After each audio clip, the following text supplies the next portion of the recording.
Good evening and welcome to Watchmen on the Wall. Thank you for joining us.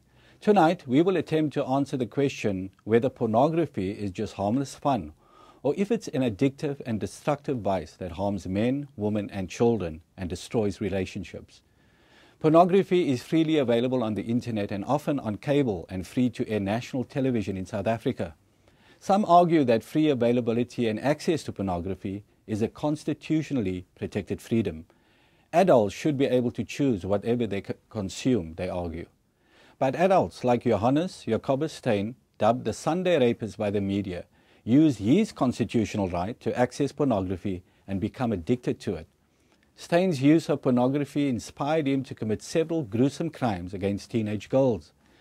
Independent online reports, Johannes Steyn told the South Gauteng High Court sitting in the Palm Ridge Magistrates Court in Alberton, and I quote, "Pornography is a danger. It becomes an addiction that consumes all your time and attention," end quote.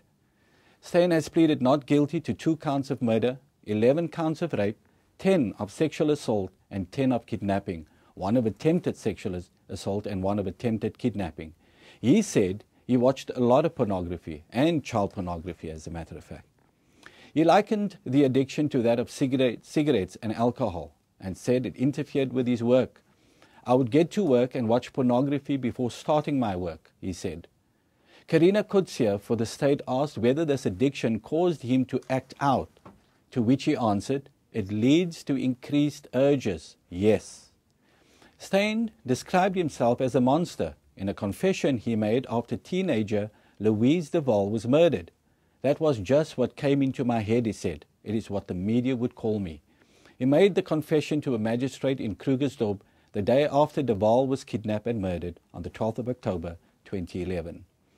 At the time of this taping, Johannes Steyn was on trial for multiple rapes and murder. In June this year, the Daily Mail in the UK reported a British boy, aged 12, who raped a 9-year-old girl after watching hardcore pornography online, was spared jail as his lawyer warned of a generation of children growing up with a skewed view on sex. The schoolboy, who is now 14, told police he had raped the little girl because he wanted to feel grown up after watching porn online. In a disturbing case that has raised fresh concerns about the sexualization of children, the teenager had unrestricted access to the web and was able to freely look at sexually explicit material.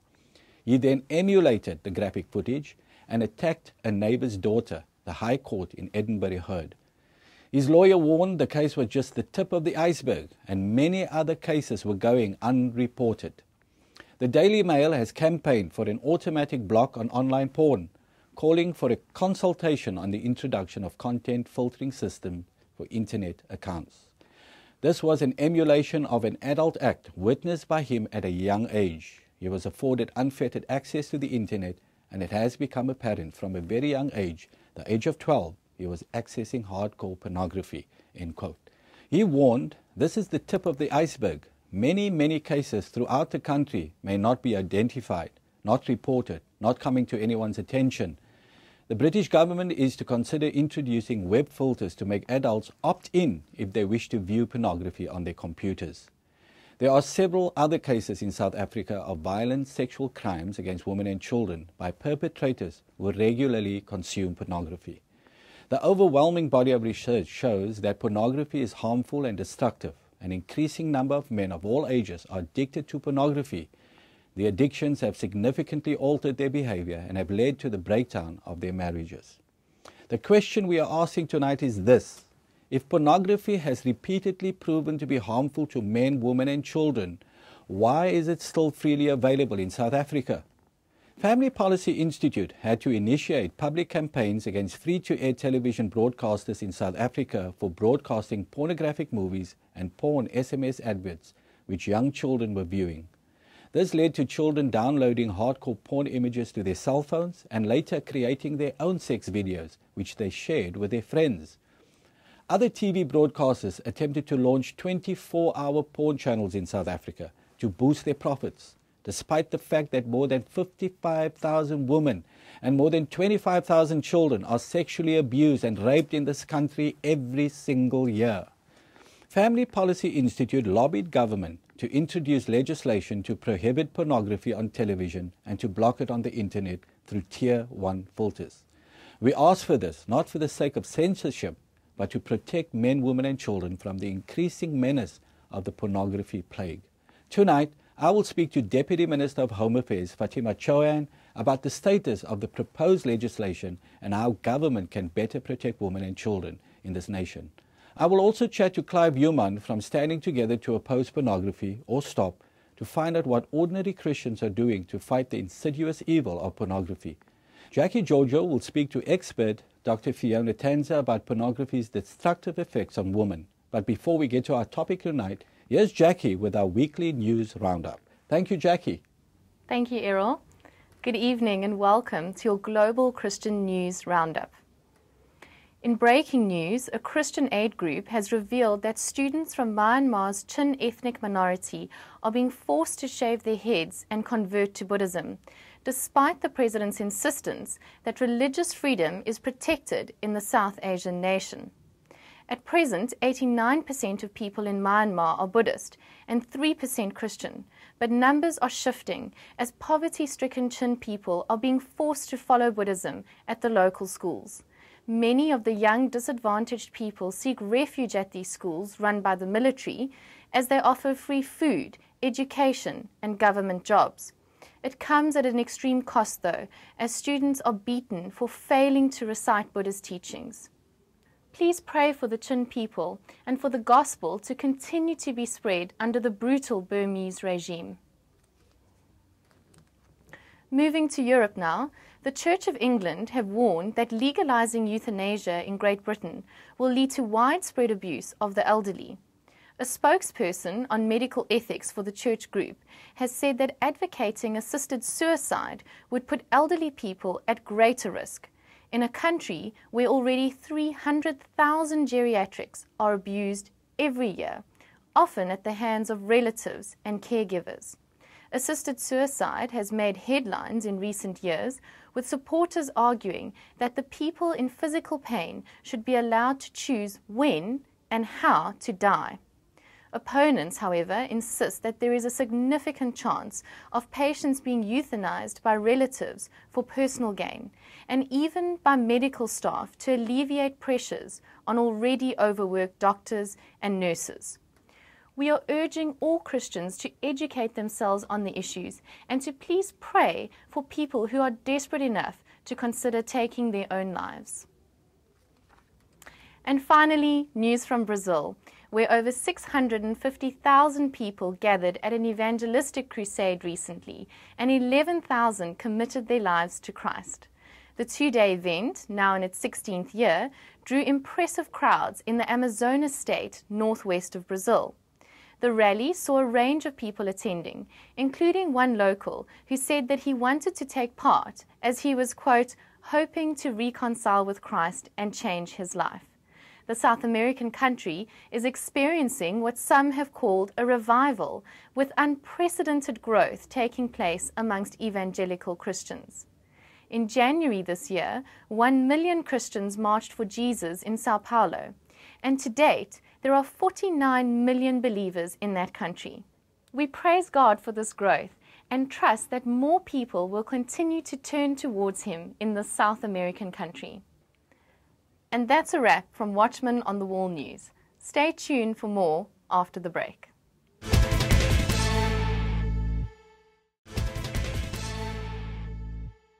Deputy Minister of Home Affairs Fatima Chohan, thank you for granting us this interview and for joining us at Watchmen on the Wall. Thank you very much. We're talking about pornography and its harm on society in this program, and recently the Sunday rapist Johannes Jacobus Steyn admitted that he's addicted to pornography. He has murdered and raped a number of young girls. Are you concerned about that? Is government concerned about the impact and influence of pornography on people, on society? Let's start by defining pornography so that we know what we're discussing.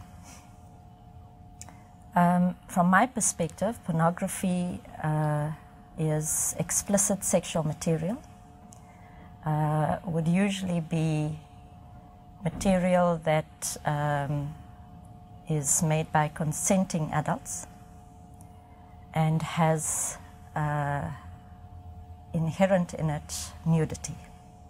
So those are the parameters that I would choose to define pornography by. Insofar as children are concerned, clearly our responsibility as government is to enforce legislation in place protecting children. And our interest through the Films and Publications Board is indeed to ensure that access to pornography by children does not happen. Pornography that is, or exposure of pornography to children is outlawed in our body of law.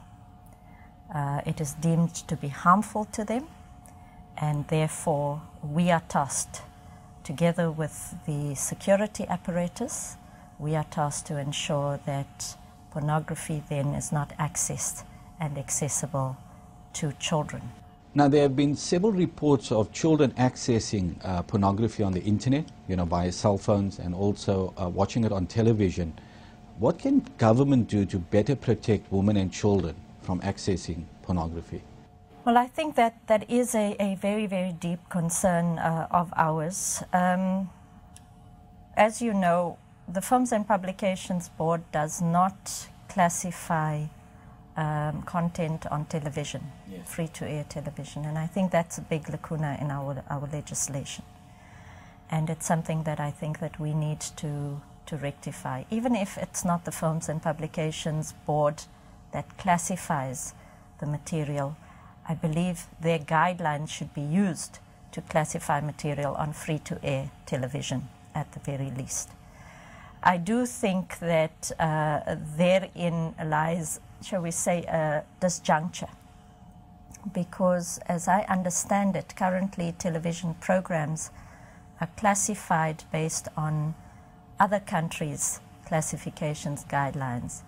The Films and Publications Board spends enormous amount of resources and energy trying to align its guidelines to the values of South African society.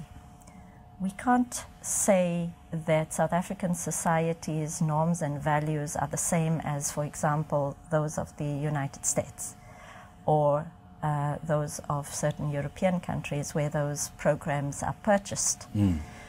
And yet it is those countries' guidelines that seem to be used when television programs are broadcast on our channels.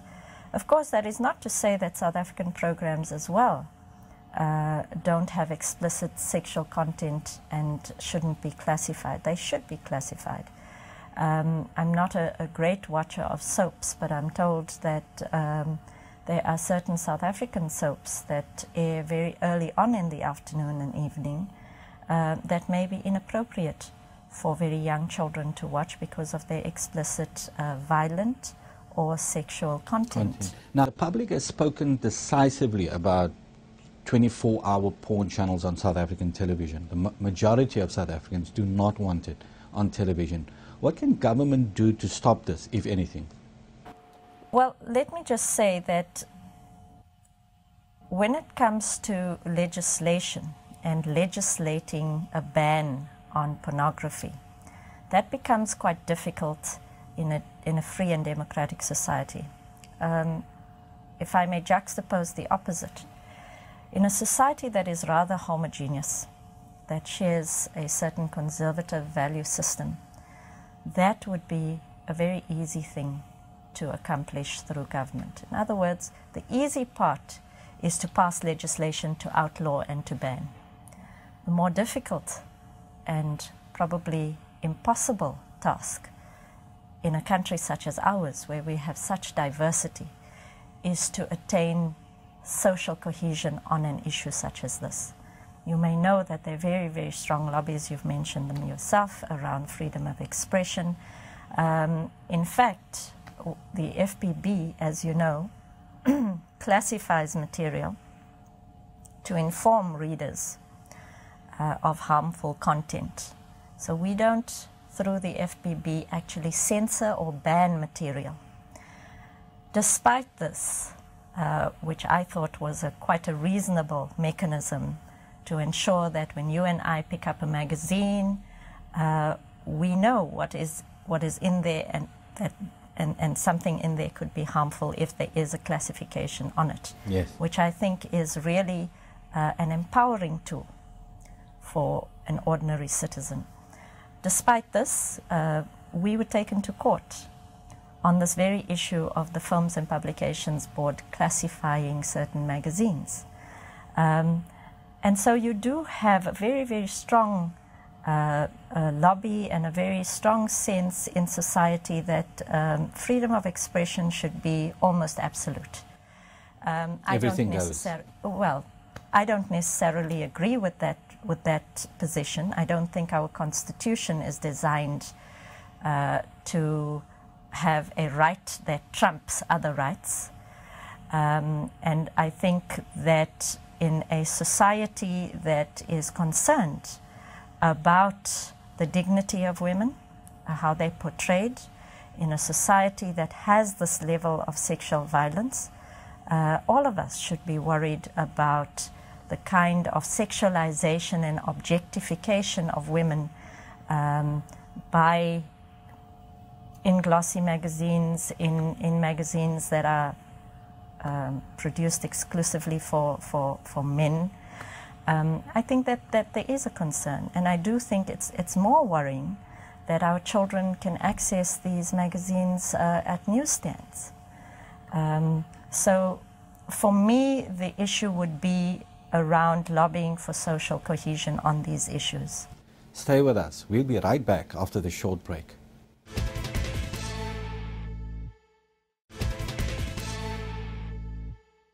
We're talking about pornography and its harm on society in this program. And recently we had a conference with the Film and Publication Board in 2010 here in Cape Town. And the conclusions we got out of that is that we needed legislation to, first of all, prohibit pornography on public television. And secondly, find a way of filtering pornography on the internet, much like they're doing in the UK now, where people have to opt in to access pornography. That means then children and women and people that don't want to be exposed to it don't have to be. Do you think we could do something like that in South Africa? I certainly do. I think the problem would be if you were to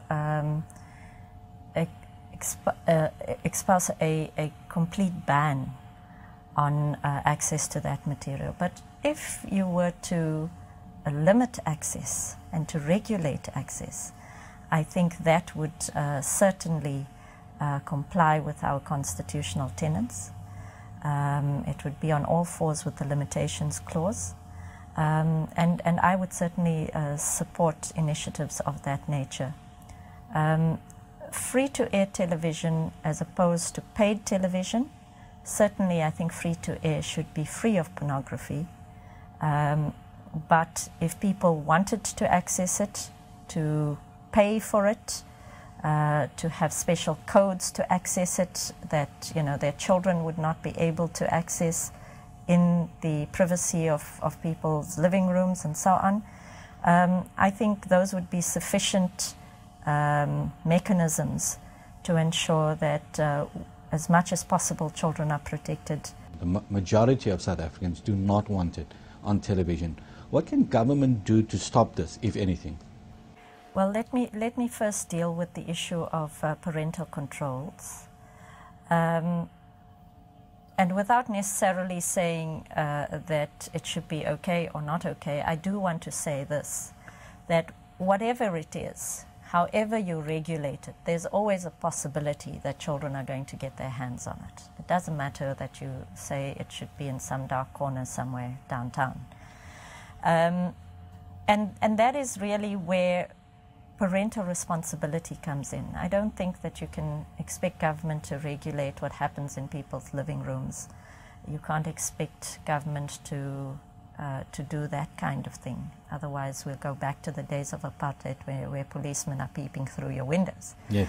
And we don't want to have a society like that anymore. So I do think that an enormous burden falls on parents I don't think that there's sufficient education out there on just how harmful this material can be to a young mind. And I think that is part of our work as the FPB, to try and ensure that through campaigns and other things we expose parents to exactly how harmful this can be. The Film and Publication Act makes exposing children to pornography a criminal offence. Now, some of the broadcasters have had porn SMS adverts on their television channels and also soft porn movies, and children are exposed to this. Do you think they're guilty of this offence? Well, again, we come down to television not being classified by the FPB at the moment, and I think that is an area that we're going to have to look at. One of our initiatives is to partner with the independent broadcasting people, and ICASA in particular has guidelines. But the idea is to align their guidelines to the FPB guidelines. And hopefully when that synergy happens, we will be in a better position to ensure that children are not exposed to that kind of content. I do think that that has to happen in the next year or two. We are already starting with discussions with them on this issue. You may have seen that the FPB in its strategic plan is speaking about partnering with the different organs that are in place dealing with classification, whether it is on TV, whether it is advertising, whether it is, of course, the internet as well. We do understand that adults have a right to view whatever they want to, but we also have a right to protect vulnerable people. People believe that women are harmed by pornography, that those pornographic images demean and degrade women. And so we want to see more regulation to protect, rather than to take people's rights away, but to protect those people that need protection. Would you agree with that? I think that there is definitely an issue for us to discuss in our society. Our Constitution speaks about the equality of people, speaks about the dignity of people. And I do think that in most of these images where women are portrayed as sex objects, that potentially does harm the dignity of an individual. The issue is, of course, if that person is an adult and has agreed to be photographed in that way, to be filmed in a particular way, does that person not have a right to do so? Competing rights. And I think it's ultimately a value judgment. And my sense is that there's a lot of tolerance in our society for that kind of thing. And I'm talking about magazines where women are scantily dressed and so on.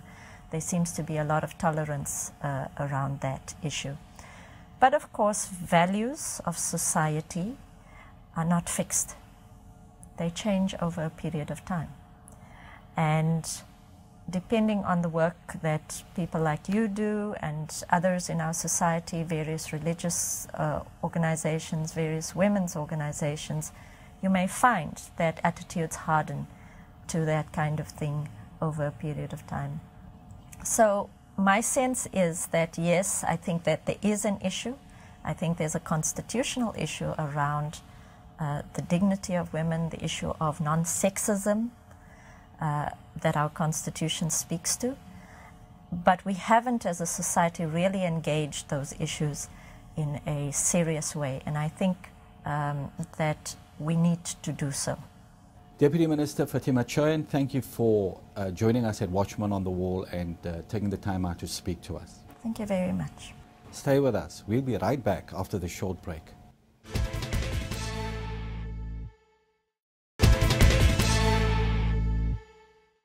Welcome back. Our guest in the studio this evening is Clive Human of Standing Together to Oppose Pornography, or better known as STOP, Clive, thank you for coming into the Watchmen on the Wall studio and joining us to discuss the issue of pornography and its effect on society. Tell us a little bit about STOP and the ministry that you and your wife Michelle does. Errol, STOP was formed in the early 90s when porn was first deregulated in this country, and my wife, as well as a few like-minded individuals, decided to get together to stop children accessing pornography at the local corner cafes, etc. Have you had any success with that? Yes, that was a great campaign which we called Family Friendly Stores, and for a large area of the main road in the South Peninsula, we managed to have stores which were family friendly, and we got schools to participate, that people would support those stores because they knew their children could go in there without access to pornography. So this ministry started in 1994. It is now 2012, about 18 years later. What have you seen since porn has been legalized, or the access of pornography on the internet, on television, in magazines? What have you seen happen amongst women, children, men? I've seen a huge increase in people phoning us, emailing us, asking for help. The damaging effects that pornography has in a relationship, especially in the confines and the fragile bonds of a marriage, the devastation it has caused, and the increase in people asking for help. For the last few years, let me say, every year we've had more than double the amount of calls and emails, exponentially growing every year. And it's, the support group that I've run for the last 14 years, the numbers have grown significantly. What has the impact been on marriage? Huge. So many men, and I deal obviously only with men, but I do see couples where the wives can talk to me and ask the questions they want to ask, etc. But the damaging effect, that I've seen marriages broken down. I've seen, men get fired from their jobs for accessing porn at work. Is that because they're addicted? Absolutely addicted. So they lose control over themselves. Yeah, people don't understand that a porn addiction is a more difficult addiction to break than a cocaine addiction, and it's something that I've never seen anyone get out of a porn addiction on their own without outside intervention. I heard this comment that porn has become the new crack because of the level and intensity of the addiction. You agree with that? Is that what you're seeing? Very much so. They're calling it the new drug today because of what it does in your brain, the chemicals, and it would, which is quite a long discussion, but it changes the way you think, the way you look. And people who say, well, it's okay to look at porn because I do it on my own, in my room or in my house, and it doesn't affect anyone else. It does, because it affects that person, that individual, and they take those effects with them into a school, a business, a sports club, or wherever they're going. They're taking the effects it's had on them with them. Where are people mainly accessing pornography? Well, obviously the internet, and we've seen a huge growth in the number of children who are accessing pornography. I've spoken at many schools, warning and talking about the dangers of pornography, and the frightening thing is that more and more younger children are coming forward. What are the ages? 8, 9, 10, 11, 12, and I've in fact today I had a call about a 13-year-old boy who is absolutely addicted to pornography. I've still got to see the boy and talk to the principal of the school, but I've had cases where a mother has phoned me totally traumatized, where she's found her 8-year-old daughter looking at bestiality on the internet because someone had told her about it at school. Bestiality is sex with animals. Sex with animals. And those are available on the internet? Easy, children can access them? At the click of a mouse or on your cell phone. Anything is available on the internet. Now, you and your wife, Michelle, run a support group. Yes. And are you seeing more and more people approach you for help as we go on since 1994, because this is when you started? Just tell us some of the human stories that you're encountering. Well, and I've never seen anyone get out of this addiction on their own, really, not without help and an accountability partner, someone to help you through it. But the numbers have increased, that where I used to be far more involved in the social activist side, as far as government, etc. goes. Legislation. Legislation, helping, writing letters, making people aware. I just don't have time anymore because I'm seeing people every day. In fact, I was working full-time. I've now left the last 2.5 years. I've been doing this full-time. I feel it was a calling from God, and that I'm now dealing with people all day, in the evenings, over weekends. I've had people driving down from Knysna, from all parts of the Western Cape. I've had people from as far afield as Johannesburg who say when they're coming to Cape Town they want to come and see me, etc. So it's so you would suggest that perhaps through South Africa out there that we start up new ministries that help and support people to get out of pornography addiction. Can you, so. And if they wanted to start a ministry like this, could they get help from you and contact you? Very much so. You know, we would love to see, and we really do believe that all churches should have a support group for men struggling with addictions. And, you know, you'll often, a man will say he's addicted to alcohol, gambling or drugs, but there's so much shame and embarrassment with pornography and sex that they don't want to talk about it. Do you believe this problem is prevalent in the church as well? Big time. Very, very much so, you know, and I deal and it's something that people are hiding. So yes, they're not dealing with it because they're ashamed of it. And especially if it's a church leader, especially if it's an elder or something like that, you know, it affects their whole ministry, etc. But I honestly, and we honestly believe that today pornography and sex is Satan's prime tool to break down churches, communities, marriages, and relationships. It's succeeding because today the world is so obsessed with sex. I mean, and a frightening growth area is women getting involved in pornography, but more and more into the written word. There's so much, you know, call for this in the market. It's frightening, you know. But the thing that worries me as well is that so many women in church think it's fine to read that type of thing. It's just titillating or whatever, but it's not. It's pornography. But that's the argument the pro-pornography or freedom of expression activists make, that it's just innocent fun, and it's an adult's right to access and watch whatever they want. Why do you disagree with that? Because no matter what, you know, if a man is looking at pornography, it will affect the way he looks at women, the way he thinks about women, the way he, you know, objectifies women, and it will create a wedge, you know, an emotional wedge in his relationship. I've seen it, you know, where the husband and wife will watch it together and think, well, and they argue with me. They say, no, you know, we use it to spice up our life, etc. So we'll sit and watch a movie. Does it? No, because obviously, you know, if you go and want to be intimate with your partner after watching it, who are you thinking about? The person in the movie or your partner? Correct. So it begins to break down the relationship. Very much so. And you see that in the counseling you do. Absolutely. Absolutely, yeah. And, you know, because it's such a progressive addiction, you know, you're never satisfied. You know, you'll be watching a certain genre, and then after a while you get inquisitive and you go further and further and further. And that's how people get involved in child pornography or some antisocial behavior like prostitutes and strip clubs and that, because looking no longer does it for you.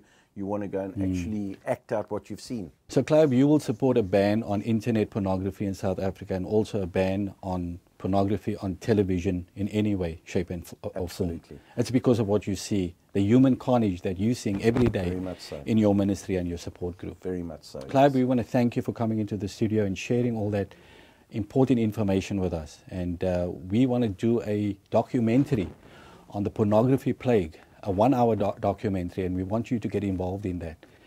Stay with us. We'll be right back after the short break.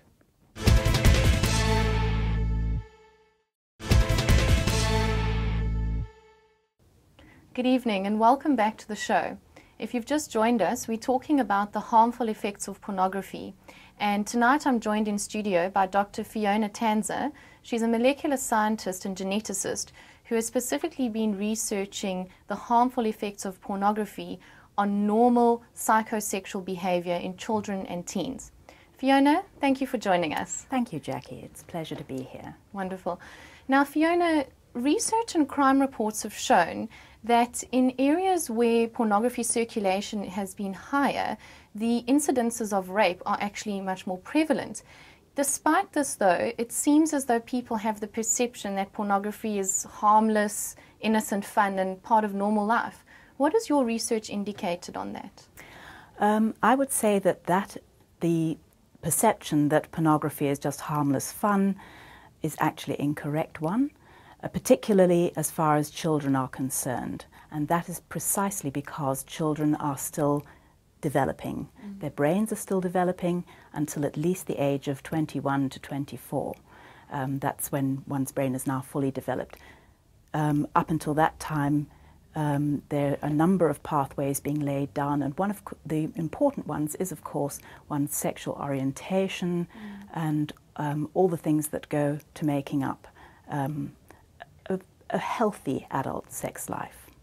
Now, Fiona, based on the studies that you've done, have you found that there are specific dysfunctional disorders or long-term effects that pornography has on children who see increased exposure to pornography? I would say that the research, there hasn't been a huge amount of research done, but the indications are that yes, pornography does skew a child's psychosexual development, because pornography viewing, any time that anyone looks at a sexual act, what is built into our genetics is that viewing a sexual act activates the pathways for arousal and for pleasure, specifically through adrenaline and dopamine. And the thing is, with the developing mind, the adrenaline and dopamine activate the neurological pathways and stimulate them towards development and association of your normal impulses now with what is actually an abnormal set of circumstances. So one's mind is now conditioned towards associating sex with abnormal attitudes, abnormal acts, and abnormal emotions. So, to summarize, really, the viewing of porn on a consistent basis can actually alter your neurological condition in your brain. Absolutely, absolutely. Also, because viewing pornography activates the release of adrenaline and dopamine, it also has the same effect basically as taking drugs. So in that the person becomes compelled to want to see more and more. They become habituated to what they see, which is to say it doesn't give them the same thrill, so they seek more thrills. They look for more and more extreme content. In other words, they show all the hallmarks of addiction. And again, because the child or the teen has a developing brain, they're more vulnerable to this potential for addiction to pornography. Also, unlike adults, they don't have any content of their own to compare this to. They are not sexually experienced, and they don't know what is normal in a sexual relationship, a committed sexual relationship, and what isn't normal. Because normally we associate, in a committed relationship, we associate sex with an expression of caring and love and trust. And none of this is evident in pornographic depictions. Yeah, so in fact, actually, we can see that it skews their perception of reality and of healthy relationships. Absolutely.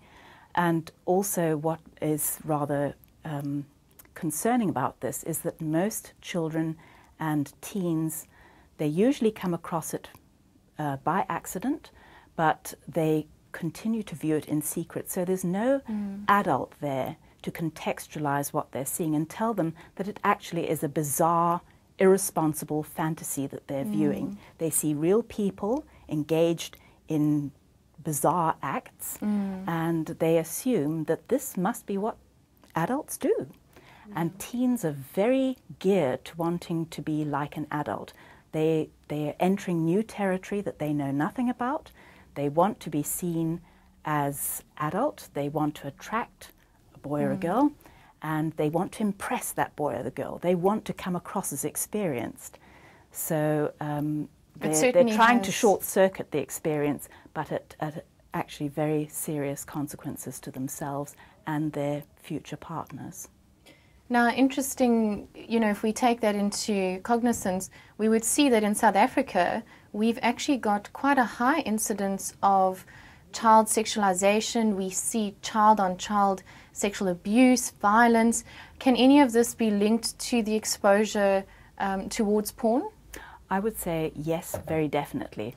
One has to say that there is a lot of unsupervised access to pornography. It's no longer the case, whereas in the old days there was a centerfold in a magazine and you could say, it's a centerfold. It's no longer the case where a responsible adult goes out to a shop and views something or brings something home to view and keeps it out of the sight of the child. The reality is that every child that has access to a cell phone or a computer, or even ends up staying up late and watching something or the other on TV, that stuff is coming into your home with or without your permission. So a lot of children where the adults are not vigilant in the home, they're coming across this stuff, or else they're coming across it at school from other children whose parents aren't vigilant, and those children have accessed pornography. So yes, children are being deluged with these images. The other thing, of course, is that pornography is not just merely depictions of pornographic acts between consenting adults. There is a lot of it that depicts acts between adults and children. And some children get the idea then that this is something that may be unpleasant, but it's normal between adults and children, and therefore normal between children and children. It is completely and utterly abnormal. There is no other animal on the planet whereby an adult is sexually attracted to an immature infant or child. It's completely abnormal in biological terms.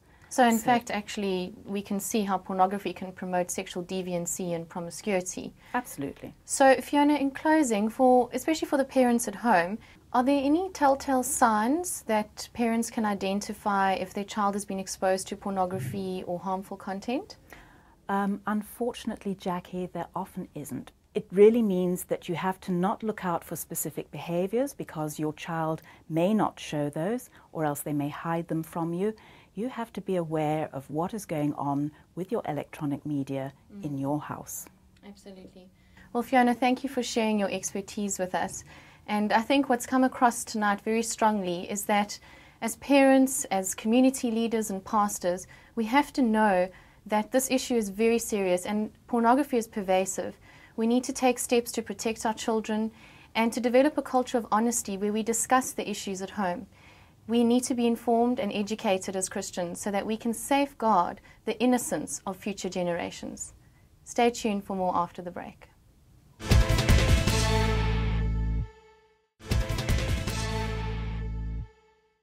Welcome back. It is clear that claims by liberal activists that pornography is just harmless fun is patently false. Porn harms. All the research done on the subject proves that. The only people who benefit from the pornography industry are the porn merchants themselves. Women are demeaned and reduced to commodities by pornographic images. In a report entitled Report on Internet Usage and Exposure to Pornography of Learners in South Africa in Schools by the Film and Publication Board, it states, research studies suggest that exposure of children under 14 years to pornography is related to greater involvement in deviant sexual practice, particularly rape. Slightly more than a third of the child molesters in the study by W.L. Marshall claimed to have been incited to commit an offense by exposure to pornography, and 53% of them deliberately used the stimuli of pornography as they prepared to commit their crimes. In a study of convicted child molesters, 77% of those molesting boys and 87% of those who molested girls admitted to the habitual use of pornography, using pornographic images to demonstrate to their victims what they wanted them to do, as well as to lower the child's inhibitions, commonly referred to as grooming, and to communicate to the child victim that a particular sexual activity is normal, acceptable, and pleasurable." End quote. In April 2012, an ugly incident sent shockwaves across South Africa. 7 boys gang-raped a mentally handicapped girl from Soweto, filmed the attack on their cell phone, and then circulated the footage via social media. From 2010 to 2012, there were 4 gang rapes of girls by teen boys that we know of from the news reports. And in each of the 4 cases, the boys filmed the abuse and then spread the video via social media. Researcher Judith Reisman warned South Africa in 1995, and I quote, "So-called frank sex education, allegedly candid sex talk shows, adult pornography or artistic erotica and the like all contribute to the erotic environment, and as such all trigger child sexual abuse and a concomitant rise in children sexually abusing other children and exponential increases in every form of sexual violence. The resulting AIDS and assorted other venereal diseases, illegitimate births, suicides, homicides, divorce, homelessness of children and women will economically unravel the wealthier society and will predictably cripple the attempts of South Africa to rise economically and as a nation state." End quote. I met with former Deputy Minister of Home Affairs, Malusi Gigaba, in early 2010 to discuss the introduction of legislation that would prohibit pornography on the internet and on television. Those discussions led to a conference in July 2010 that looked at the harm of pornography on society, jointly hosted by Family Policy Institute and the Film and Publication Board. The results of that conference clearly indicated that pornography was destructive and harmful to men, women and children. However, since Mr. Gigaba's redeployment, I have met with his successor, Fatima Chohan, to try and move the process forward. I am in the process of planning meetings with the Department of Communication and with the leadership of ICASA and the Film and Publication Board. I am committed to seeing legislation tabled in Parliament that will prohibit pornography on South African television and introduce filters on the internet at Tier 1 level to block internet porn. Nothing that harms society like pornography does can be considered a constitutional right. All freedoms have limitations, and the free availability of pornography in South Africa must not only be limited, but eradicated to protect women and children in South Africa. And that's my summary. For information about this and other issues, please visit our website at familypolicyinstitute.com. You can also subscribe to my weekly newsletter to stay informed and updated about current issues. Please join the official Family Policy Institute page on Facebook to join the debate. If you have a comment or suggestion for the show, please email us at info@familypolicyinstitute.com. Thank you for joining us tonight. Please tune in next week, Tuesday at 7 p.m. here on TBN Africa for more in-depth analysis of the many challenging issues we face in society from a Christian perspective. God bless you, and remember to keep standing. Good night.